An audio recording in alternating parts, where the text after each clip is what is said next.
The CBS Radio Mystery Theater presents...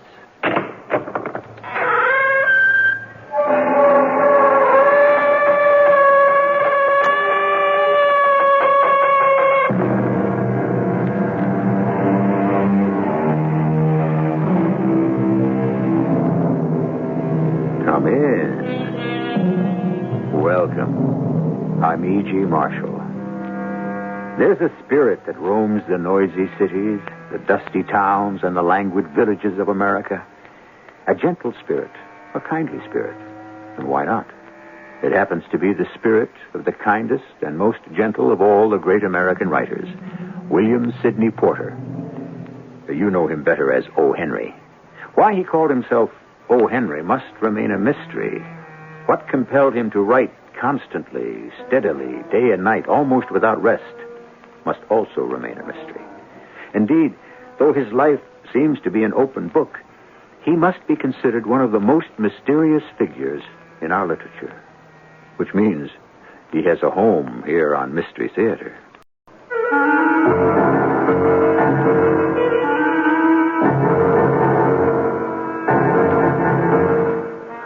Our mystery drama, Two-Renegades, was especially adapted from the O. Henry classic for the Mystery Theater by Sam Dan and stars Robert Dryden and Ralph Bell. I'll be back shortly with Act One.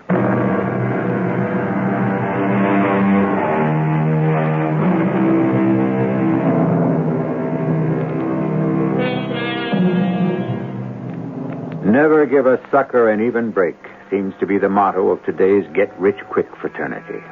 However, one of the great experts in this field, O. Henry, believed that in order to handle a sucker properly and profitably, he must be given all the breaks he could reasonably expect.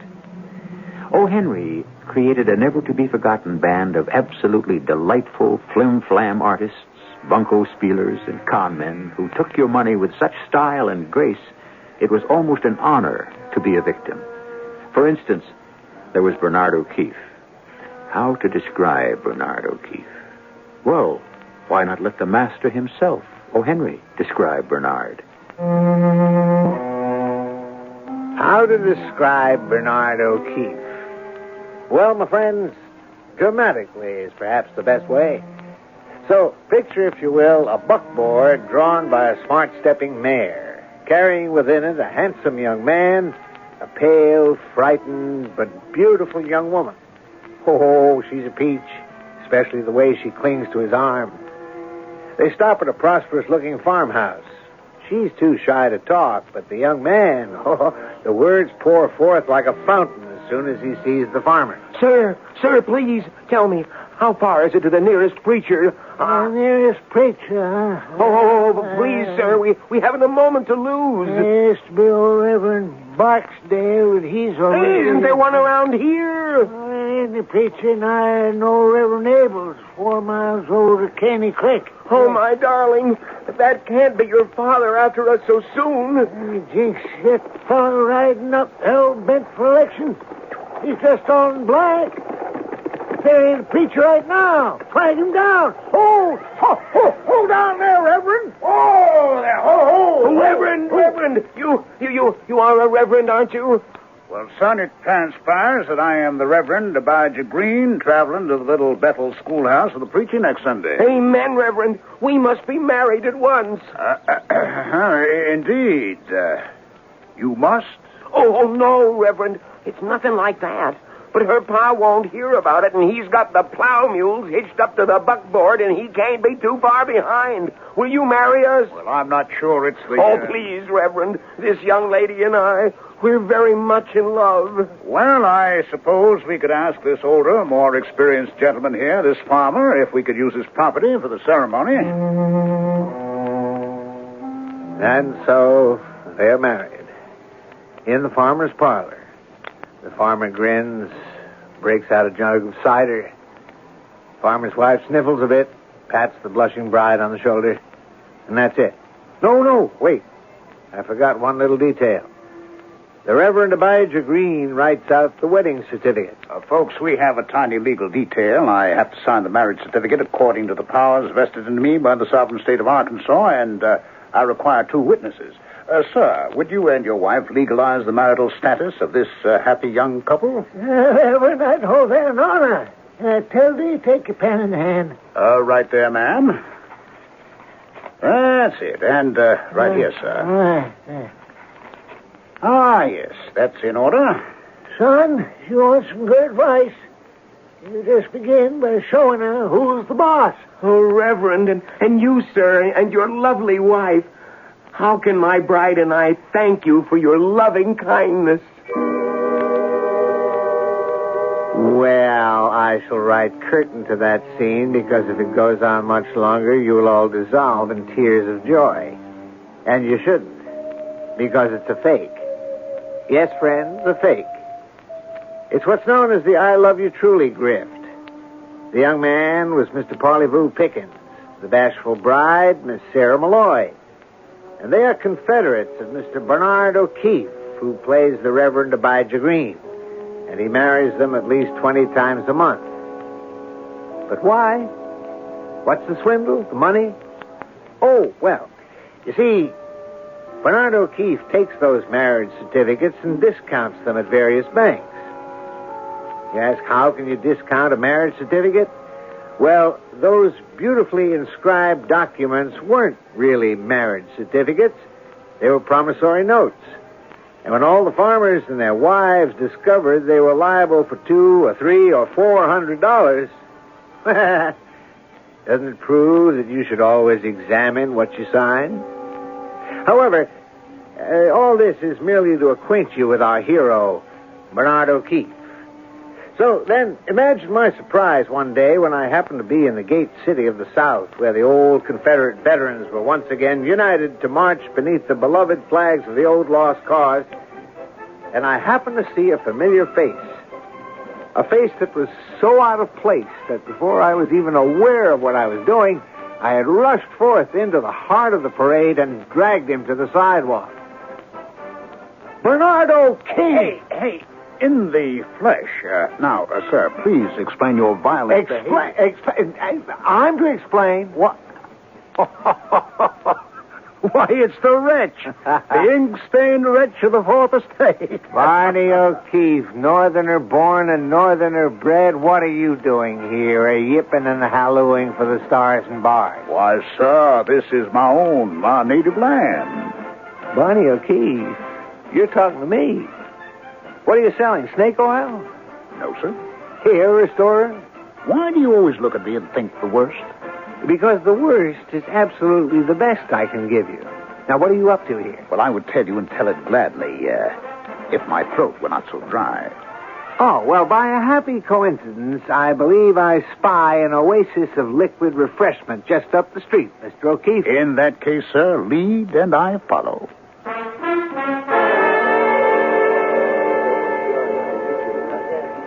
Now, Bernard, why were you marching in the ranks of the Confederate veterans? Because, my lad, the Confederate States of America did, in its might and power, interpose to protect and defend Bernard O'Keefe. It what? Against immediate and lethal assassination at the hands of a bloodthirsty foreign power.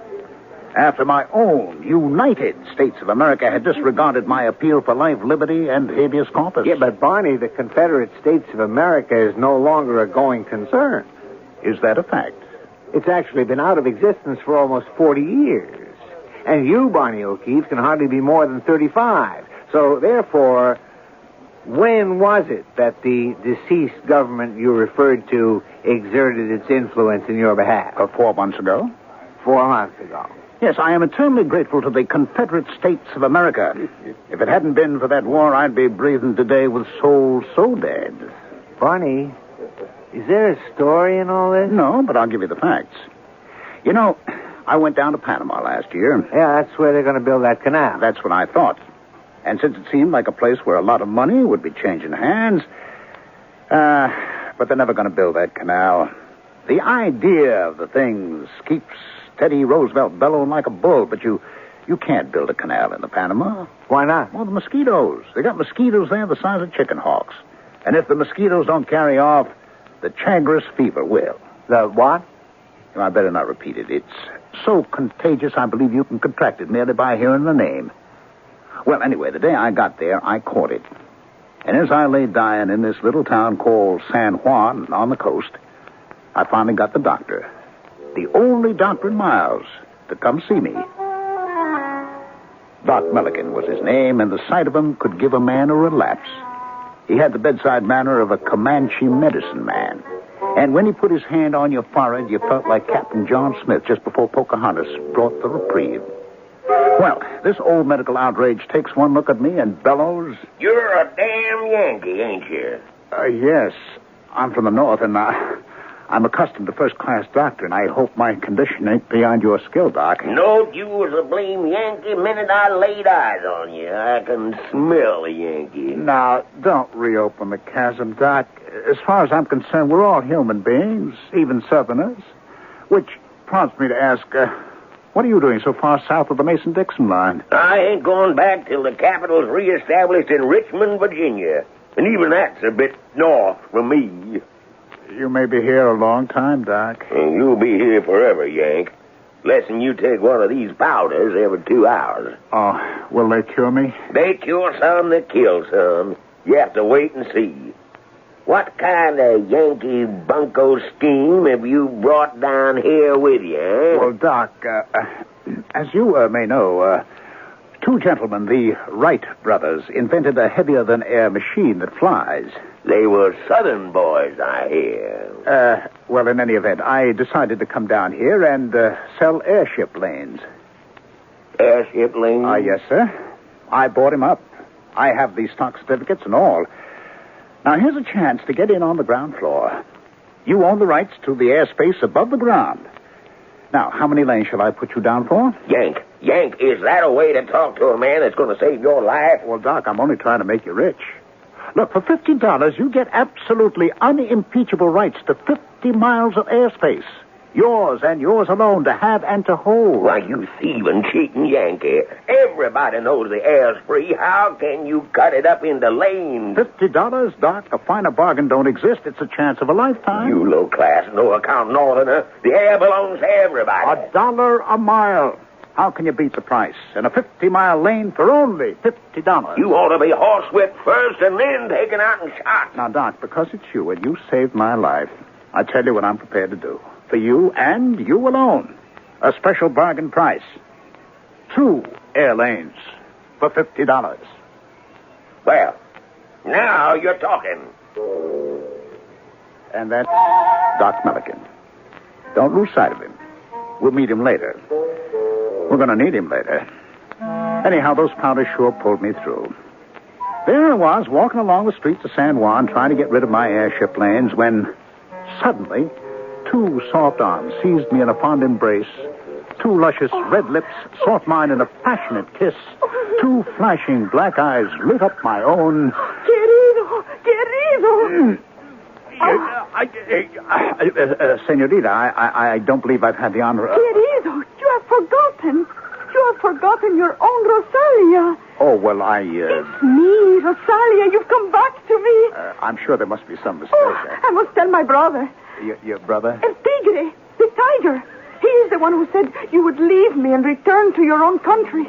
He is the one who said you would desert me, betray me. And so he has been hunting you everywhere. Hunting me? He has sworn to kill you for this insult to our family name. Well, why? How could I... There he is. No, Tigre, don't shoot. If it's all the same to you, miss, I think I'd better be going. So, I have found you at last. Say your prayers, betrayer, seduce. No, he has come back to me. He has? Yes. Tell him you have come back to me, querido. But I say, senorita... Tell him. Let me hear it from your own mouth. The revolver... It has 6 bullets. I have 6 more in the other revolver, and 100 more in my belt. Every one of them is for you, if you betray my sister. Tell him you've come back. I've come back. Good. You will dine with us tonight. I had this important engagement, you see. Be at the hacienda at 6. 6, yes, sir, yes. I now have business. Well, don't let me keep you by all means. I do not trust this one, Rosalia. He will try to run away again. Oh, no. He loves But me. this time he will be watched. You see, the end of the street, that is Syriaco. And across the street, Tzadakaid. Both have orders to shoot you down if you try to run away again. He'll see. Tilsic. Now, Rosal. Is that your name, Rosalia? You mean you have forgotten my name already? Oh, now, look, senorita, there's been a mistake. I am not who you think I am. Oh, you are not Blondie? Oh, no, ma'am, I am not Blondie. But your hair is blonde. Yes, that's true, but I'm not this particular person you think I am. Oh, now that I look at you very closely, I believe I can see that this is so. You made a mistake, eh? I was so sure. Yeah, well, you see, now it's a mistake, eh? Yes. Then, well, let's tell your brother, this El Tigre... Oh, we could never do that. He would never believe me. What do you mean? But if you say that I am not... Oh, no. He is convinced you are Blondie, the North American who promised to marry me. But I'm not... And once he gets an idea into his head... Well, all you have to do is just... No. It would be too complicated. And even if you're not my Blondie, you look enough like him. And after a while, will it matter?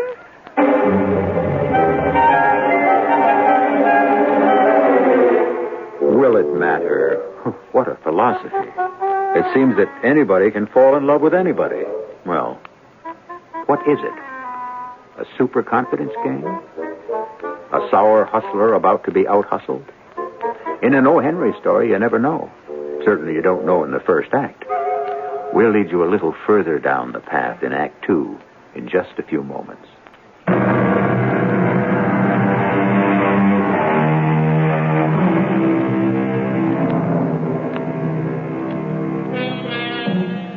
O. Henry is telling us one of his favorite stories. And wouldn't you know, there's a woman in it to carry it forward, to give it character, suspense. A beautiful, dark-eyed lady named Rosalia, a hot-tempered brother named El Tigre, with 2 hair-trigger pistols, and Bernard O'Keefe, who can usually get out of almost any scrape, except this time he's not on his home grounds. Let's get him in just a little bit deeper. Amigos, I propose a toast to Blondie. Oh, Blondie. Blondie, I know you are most anxious to marry Rosalia. Well, But love must wait. It must? Oh, sure it must. Tigre, why must love wait? Because it is time Blondie and I discuss business. What kind of business? Business. Before all this love business got into everyone's way. Now, you will all leave the room. Blondie and I must talk business. But Tigre... Silencio. There will be time for love business later. Now, Blondie, first you must forgive me. Forgive you? Yes, forgive me. I had believed you had betrayed the cause. Was that a fact? The cause? The holy cause. But you are here. You have not gone over to the government. Oh, well, It was said you had joined forces with the tyrant. The tyrant? General Pomposo. Oh, I would never... And now, you are willing to give your life's blood for justice? Oh, it's the least anyone can do. You shall not rest until I liberate the people and become Presidente and Supreme Dictator. Oh, that's a difficult job. Are you sure you want all that responsibility? I have the rifles. The rifles? The Krag Jorgensen rifles, as you advised. You remember? Oh, yes, I remember. One does not shoot up the presidential palace the way one shoots up a saloon. Yes, I suppose so. You suppose so? It was you who told me. Oh, then that's right. It was you who said, El Tigre. The difference between a Presidente and a band chief is that the Presidente has an army. Not a rabble of ragtag cutthroats, but a well-trained, disciplined army of cutthroats. You recall? And you said, Hey, Tigre, I will be commander of the army. This army shall place you high on the throne in the presidential palace. You recall? So, I have bought the rifles for my army. And the money. Where came the money for the 100 Krag-Jorgensen rifles? I'm afraid to ask. It was your money. My money? It was the money for Rosalia's dowry. I have used it to buy you an army. Well, gosh, thanks. You get an army, and I get a government. You see how both of us profit? Oh, sure. And therefore, you shall teach my men to behave like an army. You want me? Are you not the finest soldier in the world? Is not this what you have told me when I gave you the 50,000 pesos to... Now I see. And so now, you are the commanding general of El Tigre's invincible army.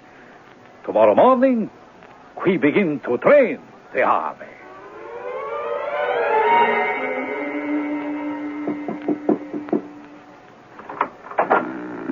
Blondie, awake. Oh, it's you. What are you doing here? Oh, come. It is such a beautiful night with such a lovely moon. Come, let us walk. Walk? Yes, walk the way we used to. The way we used? Look, Rosalia, you and me, we never used to do anything. Oh, Blondie, querido. How can you say that? Well, you're talking about another Blondie. A Blondie who, as far as I could figure, sold your brother a bill of goods that he could train troops, collected his salary, and skipped town. Does it matter? Well, of course it matters. I am not that Blondie. But you are handsomer than that Blondie. So it is my game. Yeah, but I don't know the first thing about training soldiers. Oh, that is my brother's loss. Oh, it's his loss, but he'll find out and he'll shoot me. Well, then you must see to it that he never finds out. Rosalia, don't you understand? I understand that the golden moon shines in a sky filled with diamond stars. The nightingale sings softly in the sweet-smelling trees. And we stand here and talk.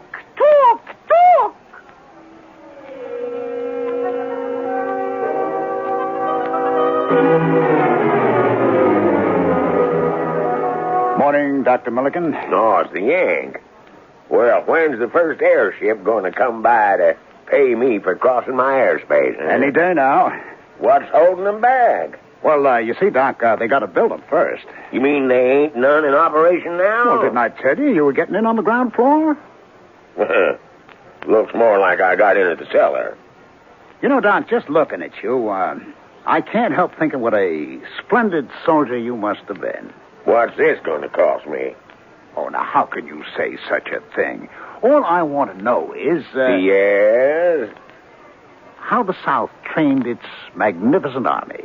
You do? Yes. Would you tell me, Doc, now you'd have your men out there in the field. What was the first thing you'd say to them? The very first thing? Well, I'd stride out there just as calm, and I'd stand there without a word for a full minute. And then suddenly... All in! Jump to it! Move, you half-witted ornery lame bray! Move! When I say fall in, I don't mean at your convenience, when you're good and ready, but now! Right now! Quicker than lightning! Look alive! Heads up! Bellies in! Chest out! Hop, 2, 3, 4! Hop, 2, 3...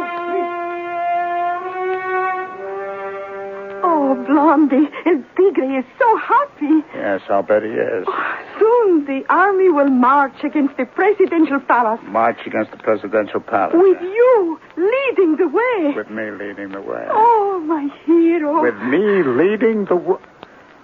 Do you realize I could be a dead hero? Oh, well, then I would cherish your memory forever.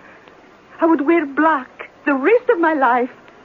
I look very beautiful in black. But, Rosalia, somebody ought to tell you... Oh, my beloved. See how the golden moon shines in a sky filled with diamond stars. I know. The nightingale sings. The nightingale softly. sings in the sweet-smelling trees, yes. And we stand here and talk.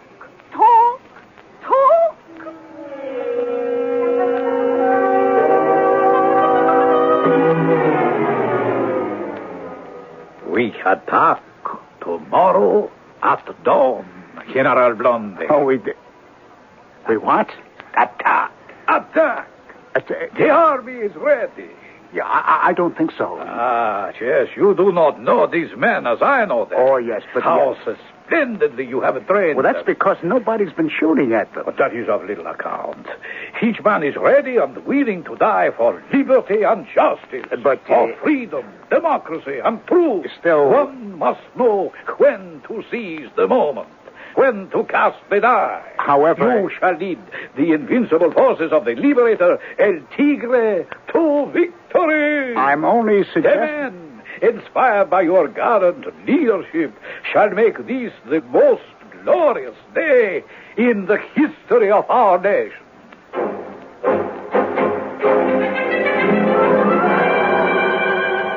General Blondie, is the harbor all present and accounted for? In a manner of speaking, yes, it is. Then, General, lead your men forward to victory or death. Lead them forward? Siraco, Salakain, see that you stay near our beloved general at all times. While I'm leading the men forward, El Tigre, may I ask a small question? But ask. While I'm leading, where are you going to be? Oh, I shall be in the rear. In the rear? See, I have two very good reasons. Oh, you have? First, how can I make a triumphal entrance into the town after you capture the palace unless I come from the rear? Huh? And second, if I am in the front, I could be killed. And then there would be no point to the revolution. Oh, no. However, no one will be killed. When they see us coming, they will throw away their guns and run for their lives. And now, you must go forward, at the head of your men. Go, my friend, into history.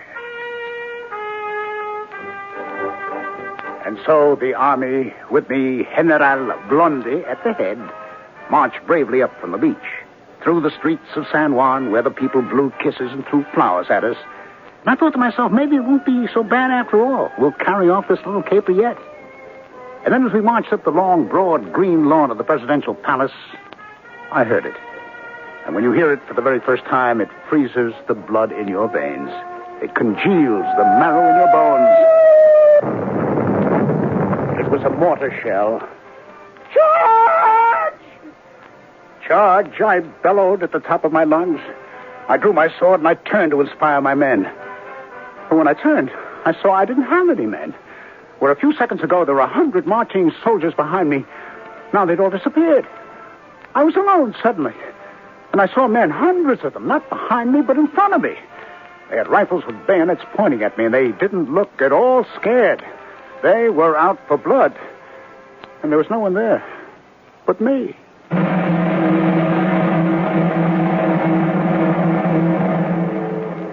There was no one there but me. Yes.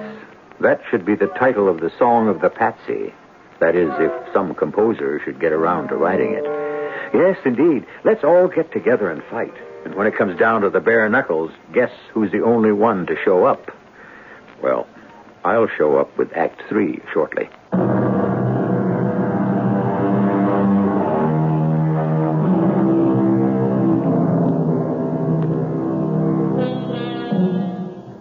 Nothing, said a famous general, except a battle lost, can be half so melancholy as a battle won. On the other hand, we have battles that were neither lost nor won. They were never fought. A victim of such is our friend Bernard O'Keefe, who is relating these and sundry sad details to his faithful chronicler, O. Henry. And so do I understand, Bernard, that at the first whiff of villainous saltpeter, your brave army simply melted away? Melted. Those cowardly scoundrels dissolved, evaporated. Leaving you, as it were, alone to face the foe. That's as naked a statement of truth as I ever heard. Then what happened? Well, sir, violent hands were laid on me. I was dragged to the presidential palace in order to be tried by the supreme dictator, General Pomposo himself. And you were given a trial. They sent for someone who could speak English. Turned out he was an American named Jenkins, and the trial was on. Old Pomposo, who must have weighed 300 pounds, bald-headed, beady-eyed, with a fierce black mustache, glares at me and says, The general asked you, ¿Cómo se llama? He wants to know your name. well, tell him it's Bernard O'Keefe. Se llama Bernardo O'Keefe. Oh, by the way, he also said, tírale en 3 semanas. Yeah, well, what does that mean? You got to back up against the old Adobe partner. 3 weeks, I believe you got. Friend, would you mind translate that again with footnotes and a glossary? I don't know whether I'm being discharged, condemned, or handed over to the Watch and Warn Society. Well, you don't understand. I'll explain. Would you please? You're to be stood up against the wall and shot in 2 or 3 weeks. 3, I think he said. Yeah. Would you mind asking for me which... Well, it don't make an awful lot of difference, does it?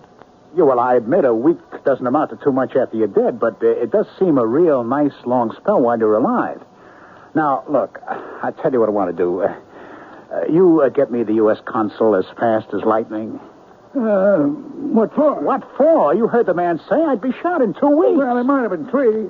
Should I ask him again? Not on your tin side. You get the consul, will you? Now, look, what do you want to bother the State Department over all this for? You get Uncle Sam on that cable. You ask him to send down the USS Kentucky, followed by the Oregon and the Brooklyn.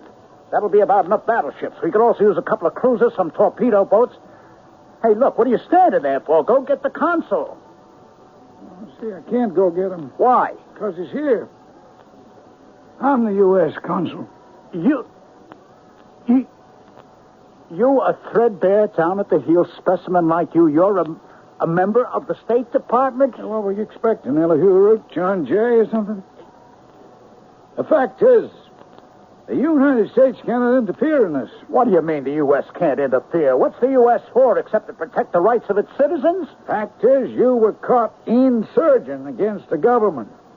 You're subject to the laws of this country. Yes, but I'm an American citizen. Well, you is and you ain't. That's an interesting legal point. What is? You enlisted in and served in the foreign army. What army? Well, you were captured at the head of troops. Troops? You call those circus clowns troops? And when you do that, it's possible you forfeit all claims to American citizenship. Now, look here. I voted the Republican ticket all my life. And you then claim to be a patriotic American citizen? Absolutely. Oh, behave like one, then. Don't embarrass the United States. What do you mean, don't embarrass? We can't afford to antagonize these foreign countries. It's bad foreign policy. So, for the good of your country's foreign relations, just do the decent thing and don't kick up a fuss. You mean you're going to stand by and let them shoot me? Wait, what are you looking at? Oh, your clothes. My clothes? Well, the government back home says I can take them after you're dead, if they fit me. As part payment of my salary. Hey, look, you gotta do something. You gotta. You got any folks you want me to notify? I'll write and tell them you died bravely. That is, if you got the money for a stamp. They locked me up in what I can only describe as a brick bakery. The temperature was just about the kind mentioned in those recipes that call for a quick oven. The door was of heavy iron. There were steel bars on the window. The walls and the floor were solid rock. The sentries were big and tough and mean-looking. Well, I had 14 days of life left. And then 13. And then 12. And nothing was in sight that could save me. And then one day, I had a visitor. Hello, Yank. Getting yourself a little taste of Johnson's Island now, ain't you? Hey, Doc. Doc, it looks bad. The U.S. of A. has done gone off and left you, Yank. Hey, Doc, can't you suspend hostilities long enough to do something for me? Well, now, Yank, there's nothing to it. Nothing to what? Getting out of this particular scrape. Have you got money? Me? I got $2.50, and it's in Mexican coins. Yank, I got a good notion to help you. You do? Man can't do it alone. He needs the influence and power of the government behind him. Yeah, but my government won't lift a finger. I wasn't talking about your government. I'm talking about mine. Which government's that? The only government in the world that can get you out of this difficulty. The grandest nation that ever existed. The Confederate States of America. But, Doc, the Confederacy ain't a nation. It ain't. It's been dead 40 years. That's a lie. She's running along as solid as the Roman Empire. She's the only hope you got. Now, being a Yank, you gotta go through some preliminary obsequies before you can get official aid. You gotta take the oath of allegiance to the Confederacy. Then I guarantee she'll do all she can for you. What do you say, Yank? It's your last chance. Well, why not, Doc? I always did like corn, whiskey, and possum. In that case, repeat after me. I, Bernard O'Keefe. I, Bernard O'Keefe. Being of sound body, but a Republican mind, do hereby transfer my fealty, loyalty, respect, and allegiance to the Confederate States of America. I repeated those words after the Doc, and he went away with a smile on his face. The next day came and went, and the day after, and the day after. I was that much closer to the adobe wall, the blindfold, the cigarette. I was starting to get the jitters. All kinds of crazy dreams at night. And the days... Well, soon there was but 5 days left. Ah, Doc. Hello, son. Well, Doc? Well, what? Any Confederate ironclads in the offing? Do you hear the sounds of Jeb Stuart's cavalry or Stonewall Jackson sneaking up the rear? It's too soon for help to come yet. There's been no answer received yet. No answer, huh? I'm waiting to hear. You're waiting to hear. Doc, I don't mean any disrespect, but I get the feeling my chances of being pulled out of here greatly weakened when Robert E. Lee surrendered. The Confederacy is the only chance you got. And I just come by to report that the proper channels are performing at top efficiency. Now, what does that mean, Doc? What does that mean?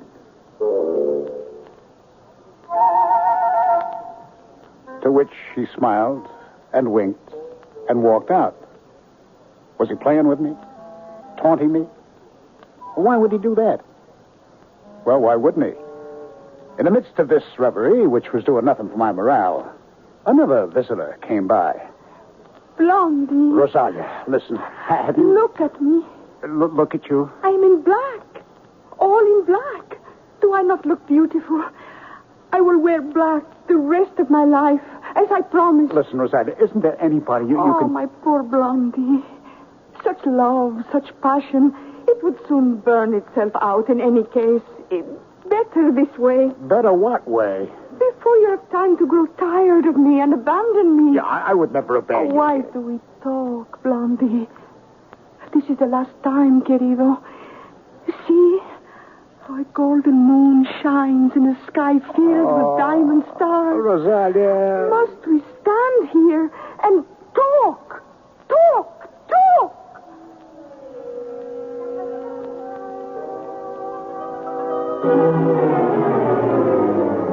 Finally, there were just 2 days left.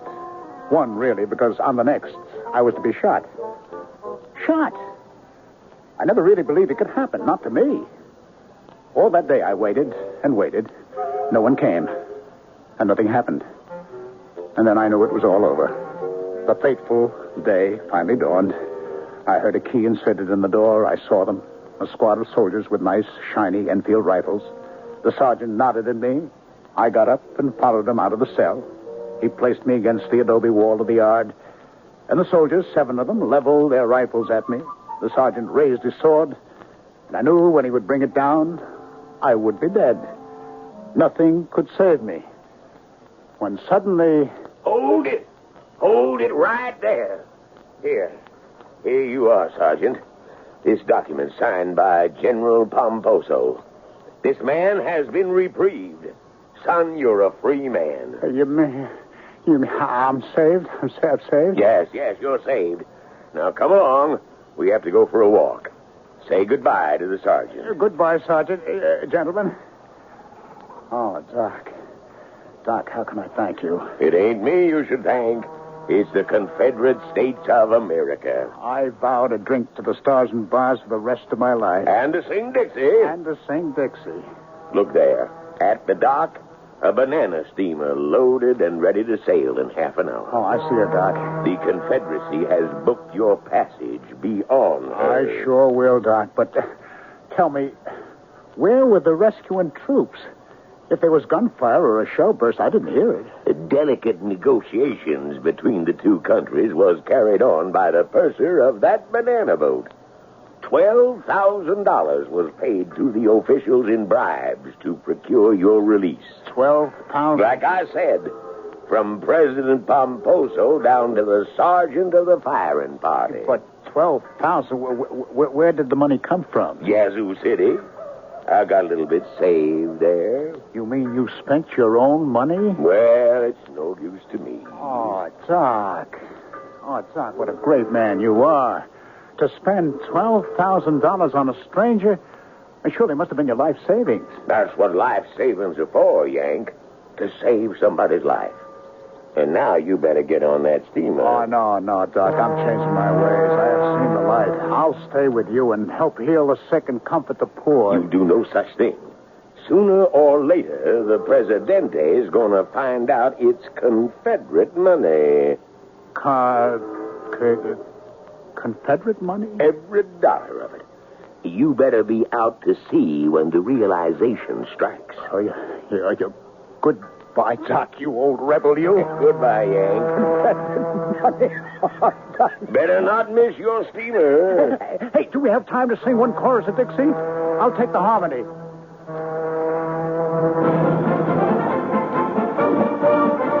And this, word for word, is the story that Bernard O'Keefe told Mr. William Sidney Porter, better known as O. Henry. Is it true? Well, why not? What is money, anyhow? Pretty colored pieces of paper, shiny discs of metal. It's all in the mind, right? I shall be back shortly.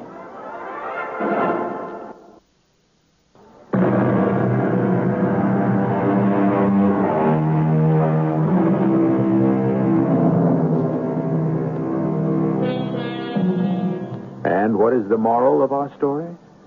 It's as O. Henry himself said. You can't appreciate home till you've left it. Money till you've spent it. Your wife till she's joined a woman's club. Or Old Glory till you've seen it hanging on a broomstick in the shanty of a consul in some raggedy foreign town. However, you can appreciate us 7 times each week. Our cast included Robert Dryden, Ralph Bell, Bryna Rayburn, Leon Janney, and Ian Martin. The entire production was under the direction of Hyman Brown. This is E.G. Marshall inviting you to return to our Mystery Theater for another adventure in the macabre. Until next time, pleasant dreams.